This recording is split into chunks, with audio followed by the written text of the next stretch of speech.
തിരുവനന്തപുരം വെഞ്ഞാറമൂടിലാണ് നാടിനെ ഞെട്ടിച്ച കൂട്ടക്കൊല നടന്നത്. 5 പേരെയാണ് 21 വയസ്സ് മാത്രം പ്രായമുള്ള ചെറുപ്പക്കാരൻ കൊലപ്പെടുത്തിയ പ്രതി പേരുമല സ്വദേശി അഫാൻ വെഞ്ഞാറമൂട് പോലീസ് സ്റ്റേഷനിൽ കീഴടങ്ങി എന്നടക്കമുള്ള വിവരങ്ങൾ കഴിഞ്ഞ മണിക്കൂർ നമ്മൾ പരിശോധിക്കായിരുന്നു.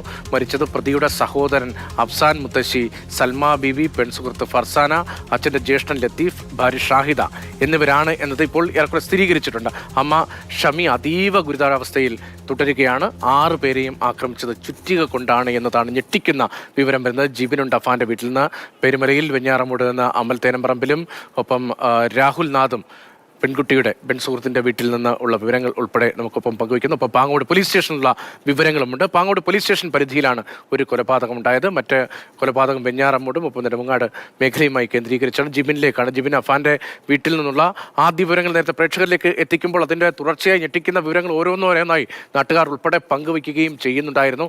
ഇപ്പോൾ ഒടുവിൽ കാര്യങ്ങളിൽ കൂടുതൽ വ്യക്തത വന്നിരിക്കുന്നു. ചുറ്റിക കൊണ്ട് തലക്കടിച്ച് കൊലപ്പെടുത്തുക, അത് ഏറ്റവും ഉറ്റ ബന്ധുക്കളെ, രക്തബന്ധത്തിലുള്ളവരെയൊക്കെ കൊലപ്പെടുത്തുക എന്നത് അതീവ എല്ലാവരെയും ഞെട്ടിക്കുന്ന ഒന്ന് തന്നെയാണ്. ഈ മണിക്കൂറിലേക്ക് എത്തുമ്പോൾ അവിടെ നിന്ന് കൂട്ടിച്ചേർക്കാൻ കഴിയുന്ന വിവരങ്ങൾ എന്തെല്ലാമാണ്? രതീഷ്, അതിക്രൂരമായിട്ടുള്ള 5 കൊലപാതകങ്ങളാണ് ഇന്ന് ഉച്ചയ്ക്ക് ശേഷം ഈ കാണുന്ന ഈ പേരുമല എന്ന് പറയുന്ന സ്ഥലത്തും സമീപ പ്രദേശങ്ങളിലുമായി ഉണ്ടായിരിക്കുന്നത്.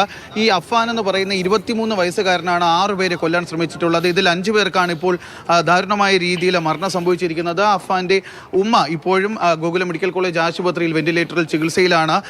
പോലീസിന്റെ ഭാഷ്യം അനുസരിച്ച് ഇന്ന് ഉച്ചയ്ക്ക് ശേഷമാണ് ഈ കൊലപാതകങ്ങളെല്ലാം സംഭവിച്ചിരിക്കുന്നത്. ആദ്യം അഫാൻ എത്തുന്നത് വാപ്പയുടെ ഉമ്മയുടെ വീട്ടിലേക്കാണ്. ഇപ്പം അങ്ങോട്ടുള്ള വാപ്പയുടെ ഉമ്മയുടെ അടുത്തേക്ക് എത്തുന്നു. അവിടെ കൊലപാതകം നടത്തുന്നു. അതിന് പിന്നാലെയാണ് ഈ വാപ്പയുടെ സഹോദരനെയും ഭാര്യയും കൊലപ്പെടുത്തത്. പിന്നാലെയാണ് ഒരു ഓട്ടോറിക്ഷയിൽ ഈ വീട്ടിലേക്ക് എത്തി ഈ വെഞ്ഞാറമൂട് പേരുമലയുള്ള ഈ വീട്ടിലേക്ക് എത്തി ഇവിടെ കൊലപാതകം നടത്തുന്നത്. അവിടെ ആദ്യം അഞ്ജനിയും ഈ വീട്ടിൽ ആദ്യം എത്തിയ ഈ പോലീസിനോടൊപ്പം തന്നെ ഈ വീട്ടിൽ ആദ്യം കയറിയ നാട്ടുകാരിൽ ചിലർ പറയുന്ന വിവരം അനുസരിച്ചാണെന്നുണ്ടെങ്കിൽ ഈ വീട്ടിൻ്റെ ഹോളിലായിരുന്നു അഫാന്റെ സഹോദരൻ 13 വയസ്സുകാരൻ്റെ മൃതദേഹം കണ്ടെത്തിയത്. തൊട്ട് സമീപത്തായിട്ടുള്ള ബെഡ്റൂമിലാണ് അഫാന്റെ മാതാവിനെ കണ്ടെത്തിയത്. അത് തലയ്ക്ക് പരിക്കേറ്റ നിലയിൽ പകുതി ജീവനൊക്കെ ഉണ്ടായിരുന്നു എന്നാണ് ഈ നാട്ടുകാർ, ഈ മൃതദേഹം പുറത്തെടുത്തവരൊക്കെ തന്നെ പറയുന്നത്. ഇതിന് പിന്നാലെ മുകളിലേക്ക് കയറിയപ്പോഴാണ് അവിടെ ഈ 19 വയസ്സുകാരിയായിട്ടുള്ള ഫർസാന എന്ന് പറയുന്ന വെഞ്ഞാറമൂട് മുക്കുന്നൂർ സ്വദേശിനി 2ാമത്തെ നിലയിലാണ് ഈ ഫർസാനയുടെ മൃതദേഹം കണ്ടെത്തിയതെന്നാണ് നാട്ടുകാർ നമ്മളോട് പറയുന്നത്. എന്തായാലും ഇതിന് ഈ 5 പേരെയും കൊലപ്പെടുത്തിയിരിക്കുന്നത് സമാന രീതിയിൽ തന്നെയാണ്. 5 കൊലപാതകങ്ങളും അഫാൻ നടത്തിയിരിക്കുന്നത് എന്നുള്ള ഒരു സ്ഥിരീകരണം ഇപ്പോൾ നമുക്ക് ലഭിക്കുന്നുണ്ട്. 5 പേരുടെയും തലയ്ക്ക് ചുറ്റിക കൊണ്ടാണ് അടിയേറ്റിരിക്കുന്നത്. ഈ ചുറ്റിക കൊണ്ട് അടിയേറ്റ് ബ്രെയിൻ ഡാമേജ് വന്നാണ് ഈ 5 പേരും മരിച്ചിരിക്കുന്നതെന്നാണ് നമുക്കിപ്പോൾ ഏറ്റവും ഒടുവിലായ ഒരു സ്ഥിരീകരണം ലഭിച്ചിരിക്കുന്നത്. പക്ഷേ എന്തുകൊണ്ടാണ് ഈ ഒരു 5 പേരെയും കൊലപ്പെടുത്തിയതെന്നുള്ള ഒരു കാര്യത്തിൽ ഇതുവരെയും ഒരു സ്ഥിരീകരണം ലഭിക്കുന്നില്ല. കാരണം ലഹരി ഉപയോഗിക്കുന്ന ചെറുപ്പക്കാരാണ് എന്ന തരത്തിലുള്ള പ്രതികരണങ്ങൾ വരുന്നുണ്ട്. അതല്ല, സാമ്പത്തികമായ ചില ഇടപാടുകളുമായി ബന്ധപ്പെട്ടാണ് എന്ന് പറയുന്നുണ്ട്. പെൺകുട്ടിയുമായുള്ള അടുപ്പവുമായി ബന്ധപ്പെട്ടാണ് എന്ന് പറയുന്നുണ്ട്. ഈ വീട്ടുകാരുമായി പരിസരത്തുള്ള ആളുകളുമായി, ബന്ധുക്കൾ ഉൾപ്പെടെയുള്ള ആളുകളൊക്കെ ആയിരിക്കുമല്ലോ സ്വാഭാവികമായും അതിന് പരിസരത്തുള്ള അവരുമായൊക്കെ സംസാരിക്കുമ്പോൾ എന്തൊക്കെ വിവരങ്ങളാണ് കൂട്ടിച്ചേർക്കാൻ കഴിയും? ആക്രമണത്തിന്റെ ഉദ്ദേശം എന്താണ് എന്ന കാര്യത്തിൽ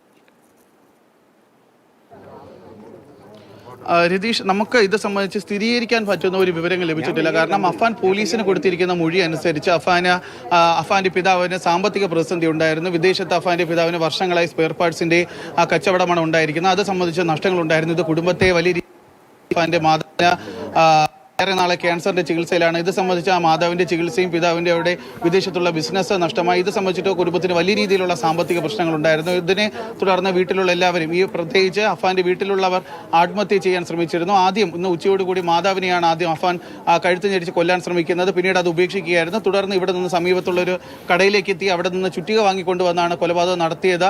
അതിനുശേഷമാണ് വാപ്പയുടെ ഉമ്മയുടെ അടുത്തേക്ക് എത്തിയതെന്നൊക്കെയാണ് അഫാൻ പോലീസിന് പ്രാഥമിക ഇപ്പോൾ നൽകിയിരിക്കുന്ന മൊഴി. പക്ഷേ അതൊന്നും തന്നെ പോലീസ് വിശ്വാസ്യതയിൽ എടുത്തിട്ടില്ല. കാരണം അഫാൻ ഈ കാരണങ്ങൾ മൊഴി നൽകിയിട്ടുണ്ട്. സാമ്പത്തിക പ്രശ്നമാണ് എന്ന് അഫാൻ മൊഴി നൽകിയെങ്കിൽ പോലും പോലീസിന് അത് വിശ്വസിക്കാൻ സാധിച്ചില്ല. കാരണം ഈ കുടുംബത്തിന് അത്തരത്തിലുള്ള സാമ്പത്തിക പ്രതിസന്ധികൾ ഇല്ലായിരുന്നു എന്നാണ് അഫാന്റെ പിതാവിന്റെ ബന്ധുക്കളും അതുപോലെ തന്നെ നാട്ടുകാരും ഒക്കെ തന്നെ പറയുന്നത്. അതുകൊണ്ട് മറ്റൊരു കാര്യമെന്ന് പറയുന്നത് ഈ വീട്ടിലുണ്ടായിരുന്ന ഒരു പെൺകുട്ടിയുടെ സാന്നിധ്യമാണ്. ഇവിടെ ഉണ്ടായിരുന്ന പെൺകുട്ടി 19 വയസ്സുകാരിയായ ഫർസാന എന്ന് പറയുന്ന വെഞ്ഞാറമൂട് മുക്കുന്നൂർ സ്വദേശിനിയായ പെൺകുട്ടിയാണ് ഈ വീട്ടിലുണ്ടായിരുന്നത് എന്നുള്ള ഒരു കാര്യമാണ് ഇപ്പോൾ സ്ഥിരീകരിച്ചിരിക്കുന്നത്. പക്ഷേ ഈ പെൺകുട്ടിക്ക് ഈ യുവാവുമായിട്ടുള്ള ബന്ധമൊന്നും തന്നെ ഈ വീട്ടുകാർക്ക് അറിയില്ലായിരുന്നു എന്നുമുള്ള ഒരു കാര്യം കൂടി വരുന്നുണ്ട്. പെൺകുട്ടി ഇവിടേക്ക് എത്തിയതാണ് എങ്ങനെയാണ് എന്നുള്ള കാര്യമൊന്നും നമുക്ക് സ്ഥിരീകരിക്കാൻ സാധിക്കില്ല. നേരത്തെ അവിടെയുള്ള പഞ്ചായത്ത് മെമ്പറോട് സംസാരിച്ചതിൻ്റെ അടിസ്ഥാനത്തിൽ നമുക്ക് ലഭിക്കുന്ന വിവരം അനുസരിച്ചാണെങ്കിൽ പെൺകുട്ടി കോളേജിൽ പോയിരുന്നു. അവിടെ നിന്നാണ് ഈ അഫാൻ വിളിച്ചതനുസരിച്ച് പെൺകുട്ടി വീട്ടിലേക്ക് എത്തിയത്. ആ സമയത്തായിരിക്കണം പെൺകുട്ടിയെ കൊലപ്പെടുത്തിയതെന്നാണ് നമുക്കിപ്പോൾ അറിയാൻ സാധിക്കുക. എന്തായാലും ഈ ലഭിക്കുന്നതൊക്കെ തന്നെ പ്രാഥമികമായ വിവരങ്ങളാണ് നമുക്ക് ഇപ്പോഴും ലഭിച്ചുകൊണ്ടിരിക്കുന്നത്. കാരണം അഫാൻ പോലീസിന് നൽകിയിട്ടുള്ള മൊഴികളും നാട്ടുകാരിൽ നിന്ന് ലഭിച്ചിരിക്കുന്ന വിവരങ്ങളും ഒക്കെ തന്നെ പലതും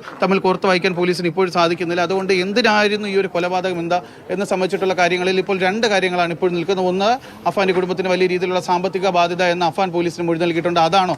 അല്ല എങ്കിൽ നാട്ടുകാരും ബന്ധുക്കളും ഒക്കെ തന്നെ സംശയിക്കുന്നത് പോലെ ഈ പെൺകുട്ടി വീട്ടിലുണ്ടായിരുന്നു, പെൺകുട്ടിയുമായിട്ടുള്ള ബന്ധം വീട്ടുകാർ അംഗീകരിക്കാത്തത് കൊണ്ട് അത്തരത്തിലുള്ള എന്തെങ്കിലും പ്രശ്നമാണ് ഈ ഒരു കൊലപാതകത്തിലേക്ക് നയിച്ചത് എന്നുള്ള കാര്യങ്ങളൊന്നും തന്നെ ആ രണ്ട് കാര്യങ്ങൾ മാത്രമാണ് ഇപ്പോൾ പോലീസിന് സംശയത്തിലുള്ളത്. എന്തായിരുന്നാലും അഫാൻ പറയുന്ന വിവരങ്ങൾ പോലീസ് ഇതുവരെയും വിശ്വസിച്ചില്ല. കാരണം അഫാൻ പോലീസ് സ്റ്റേഷനിലെത്തി ഈ കാര്യങ്ങൾ മൊഴിയായി DYSPക്ക് നൽകുന്ന സമയത്ത് അഫാൻ പോലീസിനോട് പറഞ്ഞിരുന്നു താൻ ഉച്ച കഴിച്ച ഭക്ഷണം വൈകുന്നേരം കഴിച്ച ഭക്ഷണത്തോടൊപ്പം എലിവിഷം കൂടി കഴിച്ചിട്ടുണ്ട് എന്നുള്ള കാര്യം പോലീസിനെ ധരിപ്പിച്ചിരുന്നു. അതുകൊണ്ട് തന്നെ പിന്നീട് കൂടുതൽ വിശദാംശങ്ങളൊന്നും തന്നെ പോലീസിന് അഫാനോട് ചോദിച്ചറിയാൻ സാധിച്ചിട്ടില്ല. പിന്നീട് ഈ ബന്ധുക്കളെയും അതുപോലെ തന്നെ അടുത്ത ചില സുഹൃത്തുക്കളെയും ഒക്കെ മാത്രമാണ് പോലീസിന് അഫാനുമായി ബന്ധപ്പെട്ട് കാര്യങ്ങൾ സംസാരിക്കാൻ സാധിച്ചു. അവരിൽ നിന്ന് ലഭിച്ച വിവരങ്ങൾ മാത്രമേ ഇപ്പോൾ പോലീസിന്റെ ജിബിനാണ് അഫാന്റെ വീടിന്റെ സമീപത്ത് നിന്നാണ് ആ വിവരങ്ങൾ നൽകിക്കൊണ്ടിരിക്കുന്നത്. ഇപ്പോഴും ഒരു വ്യക്തതയില്ല. ഇത്രയും വലിയ അരിംകൊല, കൂട്ടക്കൊലയ്ക്ക് കാരണം എന്താണ് എന്ന് 5 പേരെ കൊലപ്പെടുത്തിയത് 21 വയസ്സ് മാത്രം പ്രായമുള്ളയാളാണ്. പെരുമല സ്വദേശി അഫാൻ വെഞ്ഞാറപ്പൂട് പോലീസിൽ കീഴടങ്ങി. പിന്നീട് മെഡിക്കൽ കോളേജിലേക്ക് ഇയാൾ വിഷം കഴിച്ചു എന്താണ് പോലീസ് നൽകുന്ന വിവരം. അടിസ്ഥാനത്തിൽ മെഡിക്കൽ കോളേജിലേക്ക് കൊണ്ടുവന്നു. 9ാം ക്ലാസ്സുകാരൻ